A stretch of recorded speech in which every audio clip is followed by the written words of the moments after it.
Well, good afternoon. It's Wednesday, April 29th. It's good to have you join us as we spend a few moments, Pastor Monica and I, as we spend a few moments just talking about what's going on in the life of the church.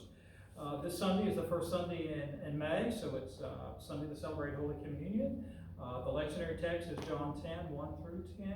And so we just invite you, if you have some bread and juice, to carry that along with you in your worship space, wherever that may be in your home, and we'll be celebrating communion together as a part of that service. But it's good to have you with us as we spend a few moments on this Wednesday, just sharing about the life of the church and the community. And I know Pastor Monica was in a conversation with some of the area pastors yesterday about some of the things churches, including St. Luke's, are doing to outreach and help our brothers and sisters in need during this time. And so I'm going to turn to her and have her share just a little bit about that with you.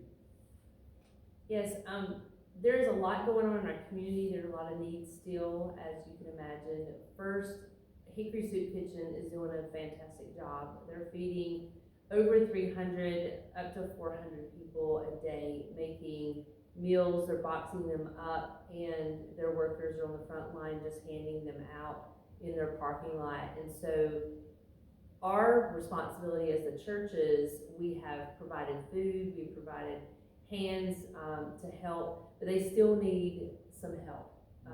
It's not really the food that they need specifically, but people to provide the meals, maybe cook them. So if you would like to cook at home, the Hickory Soup Kitchen would gladly give you some food to actually fix in your home, and then you can take it back over there as a meal. This gives their workers a break from cooking, but it also allows you to participate from the safety of your home. So if you're interested, call the Hickory Soup Kitchen, talk to Austin. In addition to that, we're finding a real need with bathrooms, that the bathroom situation for our homeless families, they are in need. They can't take a shower but at the soup kitchen, and that's limited. And just regular bathroom facilities, all of them have been closed. So now the city is working with the churches to open those back up, which is a wonderful blessing for those individuals. But in that, the hygiene of folks is really went down. And so we are working with the Hickory Soup Kitchen to provide clothing one day. We'll get the date out to you all. It'll be sometime next week or in the coming weeks. But Raimondo and I really want to make sure that we are providing the clothing that you have given or we have received to those in need, especially this time. Other churches are providing meals, underground kitchen through Northminster Presbyterian. They're offering meals for families. So if you know someone in need, they're fixing family meals that will feed 4 to 6 people, and you can get on the list and they'll even deliver. So that is some really cool stuff that is happening. And then on Saturday and Sunday, churches are providing bag meals, and so that's being taken care of. So there's really a lot of things that are happening in our community. And I know I was at the Salvation Army yesterday, and it was a very busy place. I was dropping some things off, and they're certainly open and welcoming to receive things. It's from, I believe, 10 to 2 in the afternoon, but I know they were hopping with a lot of things going on, and I know that they always would like to have some financial resources to help them in some of the work that they're doing.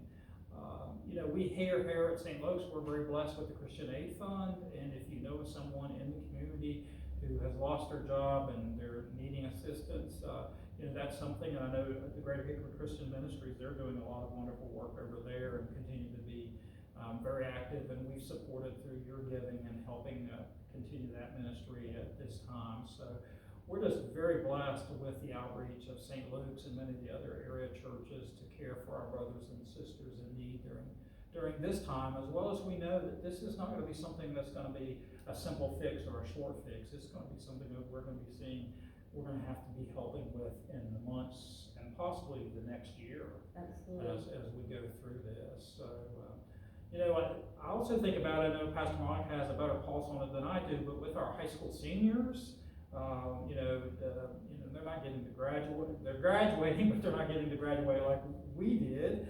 And so how do we outreach to them, as well as those folks who are graduating from college? So I know we'll be recognizing in worship in a couple weeks, but that'll be a little different since we'll not have them here. But that's certainly a group of folks I'm thinking about, and I know you are too. Absolutely. We've had conversation with some of our seniors, and they're struggling. This is a milestone in their life that they're missing, and we're doing a podcast today, and so it'll be out on the e-blast and on social media for you to listen to and just have some conversation. Is milestones, are they important in our life, and what do they say about us? Do they add to our faith? Do they not? I mean, do they shape us?